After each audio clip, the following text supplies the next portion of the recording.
Pagi kami akan biasanya bangun awal pukul 4.30.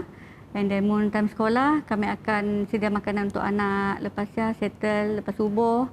And dalam pukul 6 lah kami akan turun dari rumah sebab keadaan jam. Better kami datang awal. Datang pun office pun paling lewat pun kami rasa lah pukul 7. Hendak seribu daya, tak hendak seribu dalih. Beginilah cerita insan istimewa kita pada episod kali ini. Seorang insan yang sentiasa bertekad untuk melakukan dan menyempurnakan sesuatu dengan sedaya upayanya dan demikian juga sebaliknya.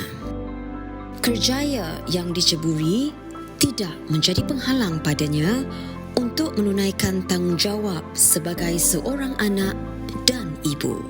Berusia 43 tahun, Hilda binti Sarkawi ataupun lebih mesra dengan panggilan Ida senang bekerja seperti insan normal yang lain. Kami berada di Jabatan Yayasan Sarawak tu selama 12 tahun. Jawatan kami sebagai telefonis sejak 2010 lagi. Kami adalah di bawah anak syarikat Yayasan Sarawak, Sanjung Etika Sdn Bhd. And then ditempatkan di situ dari 2010 until now lah 12 tahun. Tukang jawab telefon, customer datang, kami pun sometimes kami akan mula kerja yang anda katalah pegawai lain nak minta tolong kami sit agak-agak untuk membantu sidaknya. Walaupun sudah 12 tahun berkhidmat dengan Yayasan Sarawak, Hilda masih boleh mengimbas kembali detik dan saat dia diberi tawaran untuk bekerja sebagai seorang telefonis. Actually mula-mulanya dulu kami tak expect lah kami dapat kerja sebagai telefonis. Sebelum tu kami di Yayasan Sarawak, kami sebagai kerani akaun dekat Taska Tadika dekat Matang Jaya sia. So time pun kami bawa lepas lahir anak and then terkejut tidak telefon ada interview. Memang kami ada hantar resume lah dengan kami pun tidak ada kebajikan dan suruh hantar. Tidak ada interview, so kami just cuba je lah. Bila dah interview apa semua tidak ada, oh alhamdulillah kami berjaya interview ya, kami dapat okey lah, kami terima je lah, tak kisah. Yang penting kami dapat kerja tetap lah sekurang-kurangnya. Sebab sebelum tu pun susah juga ada kerja sebab kami berjual juga. Ada kebajikan beri macam bajet lah untuk tidak OKU untuk berniaga. Jadi kami pun rasa macam kerja pagi berjual apa nak. So far alhamdulillah lah bila kami dah dapat kerja tu pun syukurlah, memang bersyukur benar kami hargai apa yang ada kita tu pun.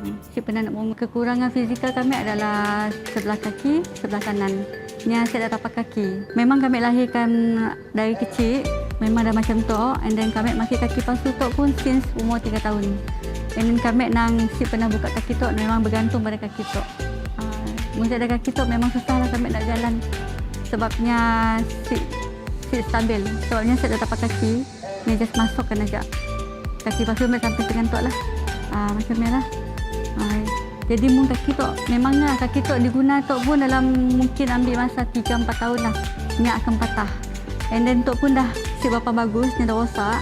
Tu punya pun dah mau kena weki lagi lah. Actually kami and drive. Gini-gini pun si pandai juga nak nyuruh orang. Melainkan kereta masalah kah, kaki kami patah kah, memang kami pun lah drive. Melainkan benda yang dah terlalu urgent ke apa, have to lah bawa minta tolong orang lah. Walaupun keadaan fizikalnya sedemikian, beliau tetap dapat berjalan seperti individu normal yang lain. Malah ramai rakan sepejabatnya di Yayasan Sarawak tidak mengetahui akan serba kekurangannya itu. Aku Tok Ngelala Hilda tindak saruh aku hari bulan 7, bulan Julai tahun 2014. Dia tu dah lebih kurang 7 tahun lah. Buat senentang tu segi aku nak nemu. Aku masuk tahun 2014 di tu. Tahun 2016 baru aku nemu nyapan maya sekali aku mendak ya lama nadai bandoria dua. Lalu aku nanya guys tidak bala staff kami kebukai tidak madah yang orang sukan Paralimpik. Nya baru aku nemu laban ngelamat tu sebenarnya daripada aku amat orang madah kaya timpang berjalaya bisi penanggul nimit bak pejalai tang nadai tentu berupai. Nya bakal kita mayuh tu ya. Kami kenal Hilda di yayasan dari tahun 2010. Tapi pada awalnya belum rapat lah kerana sit sama section. Dan start 2012 dah start kenal. 2015 baru benar-benar rapat kerana baru ada alasan untuk bekerja sama. Kami mula tahunya ada kekurangan di segi ya pada tahun 2017. Ya pun kami madangan orangnya bulak kerana kami setakat kami kenal dari 2010 sampai 17 si nampak kekurangannya di sia. Jadi memang layannya macam kawan biasa. Kita nang ada layannya rasa kurangnya lah. Memang terkejut. Dan lepas Hilda nunjuk diri pun baru percaya.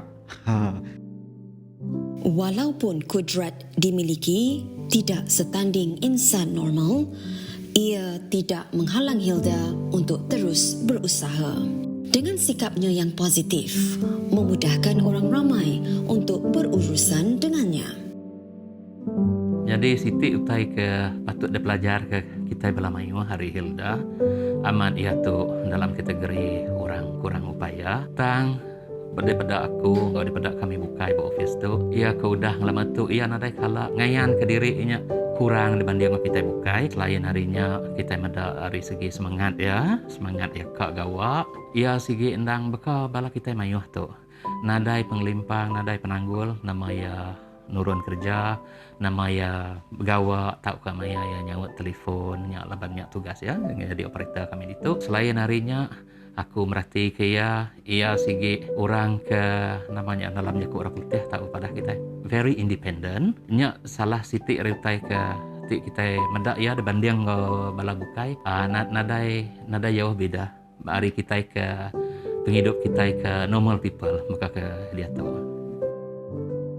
Hilda mun dikatakan dengan kerja, mun kita nanya kami, satu word yang kami rasa menerangkan Hilda tu nya adalah jenis yang committed dengan kerja.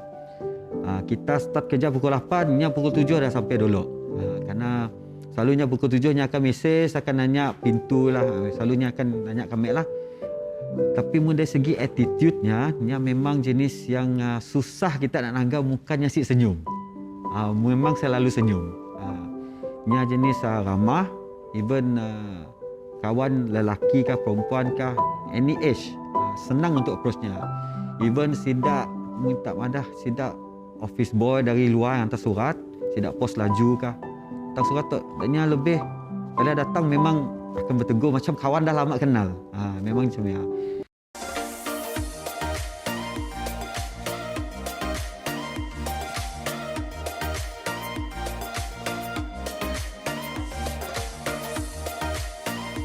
Pandatkah si sangka kita karena ya dah kuasa Allah kita ni dapat mula padat.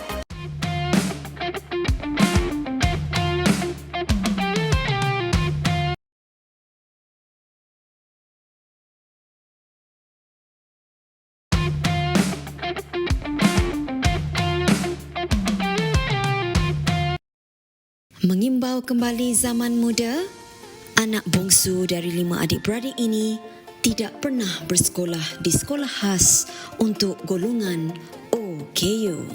Sejak kecil lagi, Hilda didedahkan dengan persekitaran orang normal.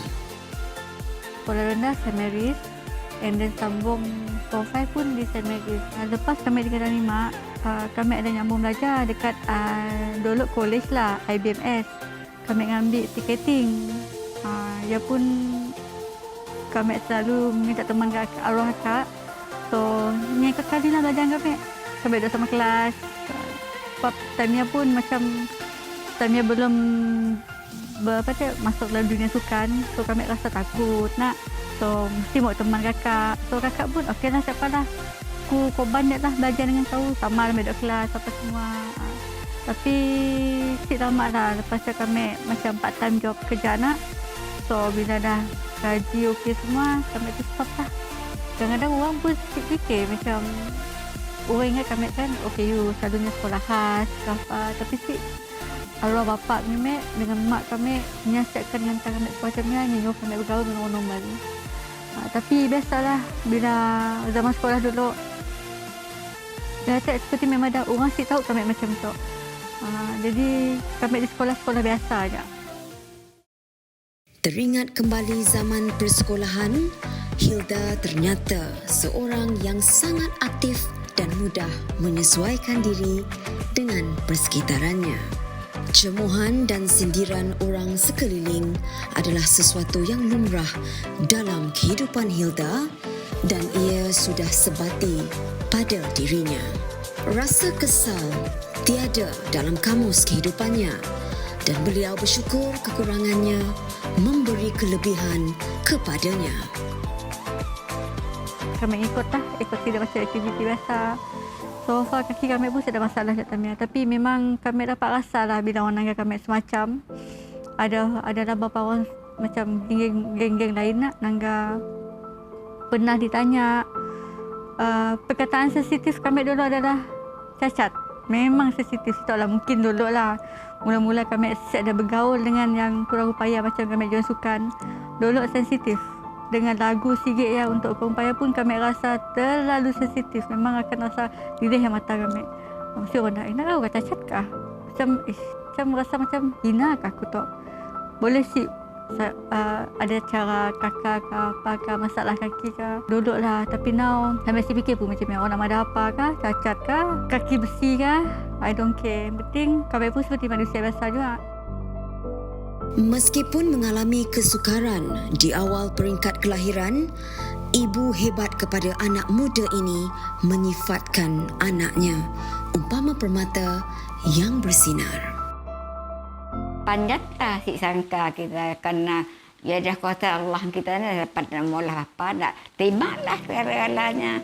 Tapi bersyukurlah nyam tidak ada orang lain banyak ya cacat ke lain. Kaki aja nak macam lain kat tangan ke apakah. Sedihlah malah nangis saja apa boleh buatlah. Sedih hati nangga macam sikit anak lain dah. Sekolahnya kada anak lain macam normal lahnya kerja. Macam mana nak kata nak dah dekat Tuhan kita. Tuhan nentu segala-galanya nak. Tanpa jemu dan rungutan, dia tidak pernah lelah melayan kerenah anaknya itu. Kami ambil minyak urutnya. Urut kaki, boleh buat dah gini nasib kita orang gerak tu. Jadi nak molah anaknya. Ternyata keluarga Hilda reda dengan ketentuan ilahi. Tidak pernah sekali adik-beradiknya berasa terkilan mahupun malu dengan keadaan Hilda yang serba kekurangan. Kita reda je lah tuan nak. Apanya dah jadi macam dia lah tuan. Nah, kita ni nak mula. Ya kuasa Tuhan nak tuan nak. Tuan. Kadang kita nangganya kesian juga tuan. Tapi apa boleh buat tuan. Nyamun ingin nak macam orang lain juga nak. Apa boleh buat dah dia dah. Kakinya dah macam dia tuan. Soalnya macam sedih lah tuan. Tapi tenahan asa hati kita lah. Tanangga aja tuan. Tananganya jalan sia-sia tuan. Template bah. Segala pencapaian yang dikecapi diiringi dengan sokongan serta semangat membina. Yang paling aspek sebenarnya apa? Yang sukan dan yang rajin nyempun lah tuan. Hanya siapa orang. Macam rumah nyempun ke. Mula apanya nyempun bah tuan. Kecuali dah si mampu. Buat nyekol kami. Minta tolong kami. Ya dapat dengan tolongnya. Semialah tuan. Sebagai seorang ibu tunggal, Hilda cekal dan gigih untuk membesarkan anaknya dengan menggalas tanggungjawab sebagai ketua keluarga. Razik satu-satunya permata hati Hilda dan Razik dididik dari usia yang muda untuk tidak memandang rendah pada sesiapa sekalipun. Nama kami Abang Abdul Razik, nya rajin, suka berusaha, jadi atlet sukan si malu gila. Kami bangga dengan mami kami. So far anak kami saya dah pernah tanya sebabnya lahir pun bila anak kami macam tu pun ya tangga aja. Tapi saya dah nak tanya sebab Bila kami ngembaknya pergi game sukan kami orang kapalnya ni nangga aja. Tapi nya si pernah tanya cuma memang dengannya tangga kita. Wah macam tu. Kita si boleh madangina. Kita si minta pun dia lahir macam tu. Andai kata kita accident kah, demam panas kah, boleh juga banyak bakal buta kah, apakah benda pun boleh juga. Oh, so far penerimaan anak kami okey lah. Si pernah nak pertikaikan, si pernah malu, even baik keluar kapal. Even dia pernah cerita kami. Dalam sekolahnya, ni ada tetangga macam orang, budak kursi roda lah. Adalah geng-geng ngejek ke apa nak. Nya lagi mana, si boleh macam ya. Sebab kita si minta jadi macam ya.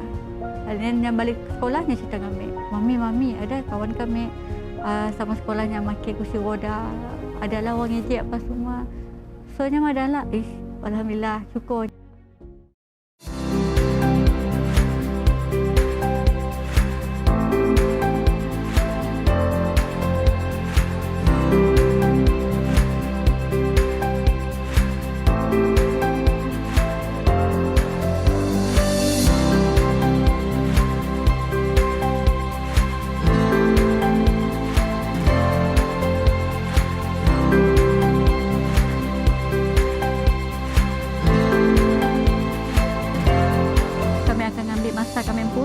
At least dalam 7 hari ya, mungkin kami ambil masa hujung minggu training kah.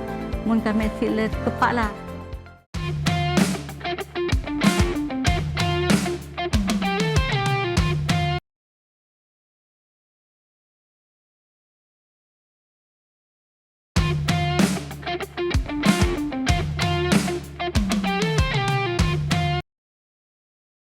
Sejak negara dilanda wabak COVID-19 yang menjadi kekangan kepada segala aktiviti sukan khususnya, ia sedikit sebanyak memberi kesan terhadap dunia sukan tanah air. Sukan para sukma tidak terkecuali. Bagi Hilda, latihan tetap dijalankan walaupun ia harus dilakukan sendiri. Kami bertindak dalam bidang sukan sejak 2004. Tapi zaman sekolah dulu, sekolah menengah, kami memang bersukan dah, ikut aktiviti sukan olahraga, badminton. Tapi untuk wakil dalam negeri tu sejak 2004 lagi. Actually sepatutnya kami orang akan pergi ke Johor tahun tu. Tapi memandangkan keadaan COVID tu, kami orang terpaksa batalkan lah. Mun dah okey, mungkin kami orang akan pergilah. Tapi setakat tu kami orang masih under training. Siapkan putus-putus training. Masa kami kerja tu pun kami akan ambil masa kami pun. At least dalam 7 hari ya, mungkin kami ambil masa hujung minggu training kah. Mun kami sila kepak lah. Kepak macam kerja masih heavy gila petang. Okey. Sebab barang untuk kami sukan semua dalam kereta. So kami dah suka aja, kami akan ke Padang. Kami jogging, walk up lah, apalah, untuk lontaran ke apalah. Hilda mula menyertai sukan larian 100 meter dan mengolah langkah untuk berlari dalam acara 200 meter. Dari situlah minat dan cinta terhadap sukan mula membara dan menjelang Sukan Para Sukma Johor ini, beliau telah pun memilih acara sukan yang bakal beliau tandingi kelak. Acara yang akan kami ambil lembing, cakra dengan peluru. Peluru kami 4 kilo. Kami pernah dapat perak untuk cakra dengan lembing. Peluru memang kami fokus kelak lah. Memang gangsa lah semasa sukan Para Sukma. Sebenarnya Para Sukma tu nya dari 2 tahun sekali. 2012, 14, 16. Memang sepanjang kami sukannya, alhamdulillah lah. Kami dapat semua pingat. InsyaAllah kami tetap dengan bidang sukan. Kami akan train lah. Train untuk limpun. Kemungkinan mudah saya dah bersukan lagi untuk negeri. Kami cuba ni tahu ada rezeki boleh jadi pemantu jurulatih kah. Minat Hilda terhadap sukan bermula atas dorongan arwah ayahnya. Semangat dan dorongan arwah ayahnya yang menjadikan Hilda untuk buat yang terbaik. Weh, saya dapat melupa benda ya. Setiap kali bila kami training, kami akan terbayangnya. Sebab dari mula kami sukan, Nya sentiasa hantar kami kerja, hantar kami pergi ke training. Nya akan follow up kami pun training macam ni keadaan ni. Walaupun kami training dari pagi pukul 8 sampai pukul 10, nya akan nunggu kami, and then pulang ke rumah sambung training kedua sampai pukul 5, nya tetap nunggu kami. Nya akan medah macam tu, kau pola sprinter macam tu, apa-apa semua. Jadi bila masa bertanding, bila kami pergi ke KL lah, acara tandingan yang diadakan nak, nya akan follow up pada yang kami pun coach. Dulu masa kami larian, bukan Cikgu Matthew lah, yang akan monitor kami adalah Tuan Haji Jel. Nya adalah kawan kepada arwah bapa kami.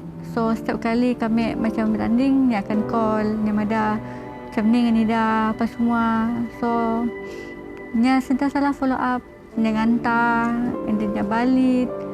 Jadi setiap kejayaan kami, nya macam nya bangga. Walaupun rupanya macam sit nampak, tapi nya very care kami. Bila nya dah meninggal, bila mek training, terasalah sendiri drive pergi ke Padang. Macam biasalah kami okey apa semua. Tapi bila balik mek kan tu cepat. Kami rasa macam I wish bapa aku ada. Bila pergi selalu abang hantar, tapi kali tu bukan bapa yang hantar. Bila balik kami akan pandang depan airport, kan ada guard depannya. Bila kami keluar dengan medal, kami adalah peserta flight kedua lah. Semua coach pada mbak medal, okey mbak medal, tunjuklah medal semua. Bila kami akan keluar, kami akan tunduk. Kami semua bangga sebab kami akan terbayang bapa ada silapan melumba.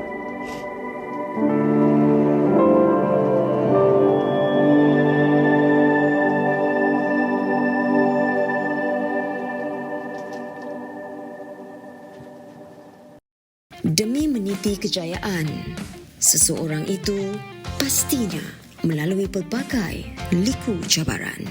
Bukan saja dalam mencari ilmu, namun kisah peribadi yang melibatkan emosi juga mampu menjadi penguat semangat untuk terus berjaya tanpa menoleh ke belakang.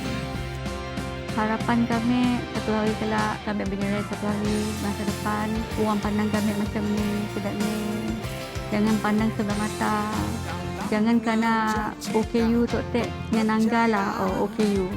Tapi OKU pun ada je perasaan sama manusia seperti lain. Bezanya kekurangan fizikal, mental ataupun bisu sebenarnya. So kami haraplah satu hari kena orang sekeliling dapat menerima keadaan orang kurang upaya macam kami orang lah. Ayo kita teruskan melangkah